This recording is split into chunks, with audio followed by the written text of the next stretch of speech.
everyone, welcome to my channel, Shells Hearts Art, and today I'll be doing a sewing pattern review on Tilly and the Button's newest release, the Billie pattern, hashtag sewing Billie. So I have it right here and I'm also wearing it and I'll go into detail.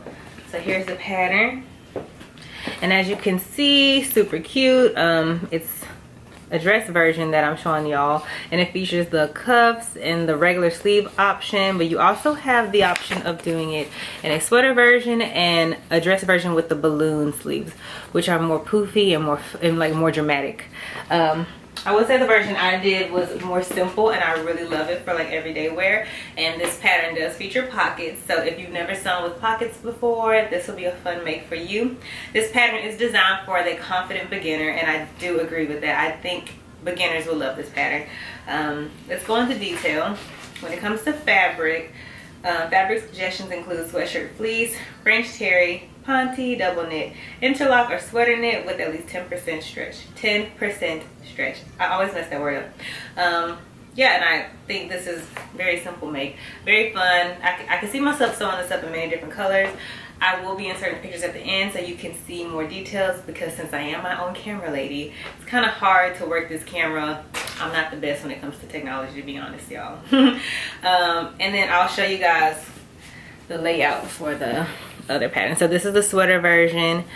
This is the dress version. Then you have the balloon sleeve option, which is so cute, so fun. So I do see myself sewing up the balloon sleeve as well one day, but for this first go around, I wanted to keep the regular sleeves because I think this is just fun for everyday wear. Overall, highly recommend the pattern for any sewist, whether you are beginner, advanced, you've been sewing for years and years and years. I think this is a pattern you'll love.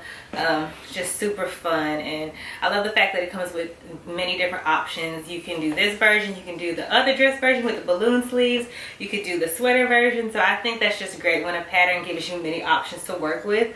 So overall, love this pattern. I use a soft stretch knit, by the way. So yeah. One thing I will say is that it does come with the option to change up the neckline and the cuffs, so you can use a rib knit for the neckline, for the cuffs, and on the hemband. And if you're a new beginner, you have to remember that you have to stretch the cuffs to fit the actual sleeve. That goes for the neckline and the hemline as well. I can't show you all the hemline, but I will insert pictures once again. But I can show you all the hemline on the actual photo, so you guys know what I'm talking about. But right here, as you can see, in order to give the dress that really cute snug look, it has to fit the dress, if that makes sense. But I'll insert pictures so y'all see what I'm talking about. Overall, love the dress. Super love the dress. Stay tuned for the pics. I hope you all have a nice day and happy sewing. Bye-bye.